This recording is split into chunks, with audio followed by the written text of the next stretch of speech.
CM योगी ने आज बहराइच में 136 विस्थापित परिवारों को नई जमीन और आवासीय दस्तावेज सौंपे। सपा के पीडीए फॉर्मूले पर प्रहार करते हुए कहा कि विकास सिर्फ एक परिवार तक सीमित नहीं रहेगा। और क्या कुछ कहा, देखिए इस रिपोर्ट में।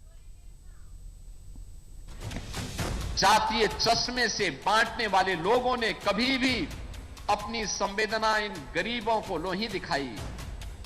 ये डबल इंजन की भारतीय जनता पार्टी की सरकार जातीय चश्मे से नहीं देखती है, ये सेवा और संवेदना के चश्मे से देख करके, चाहे वह किसी भी जाति का हो, किसी भी पंथ का हो, किसी भी संप्रदाय का हो, अगर उत्तर प्रदेश का नागरिक है तो हमारे लिए इस मंच के लिए वो अपने परिवार का हिस्सा है।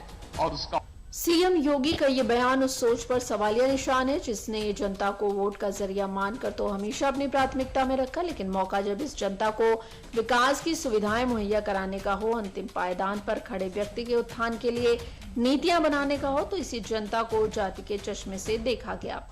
जाति के नाम पर बांटने वाले लोगों ने देश की जितनी पूर्णीय क्षति आजादी के बाद से लगातार की है, उसका खामियाजा ये देश लगातार भुगता है।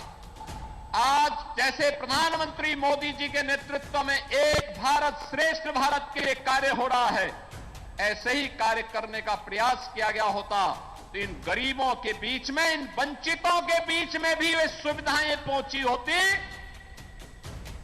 और इनका पुनर्वास बहुत पहले हो गया होता।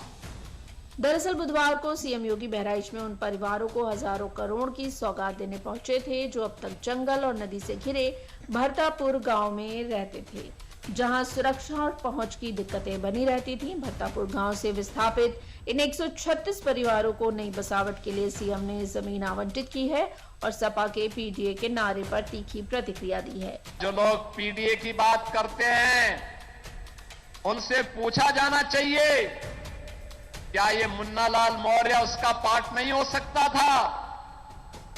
क्या ये भरतापुर के यादव उसके हिस्से नहीं हो सकते थे? क्या यहां का दलित उसका हिस्सा नहीं हो सकता था? क्या यहां के जनजातीय थारू समुदाय के लोगों को इसका अधिकार नहीं मिलना चाहिए था? ये मिलना चाहिए था और बहुत पहले मिल जाना चाहिए था। इस पुनर्वास प्रक्रिया का मुख्य उद्देश्य विस्थापितों को सम्मानजनक और सुविधाजनक जीवन प्रदान करना है, जिसके तहत सीएम योगी ने कार्यक्रम के दौरान इन परिवारों को आवासीय भूमि के पट्टे के दस्तावेजों को सौंपा है।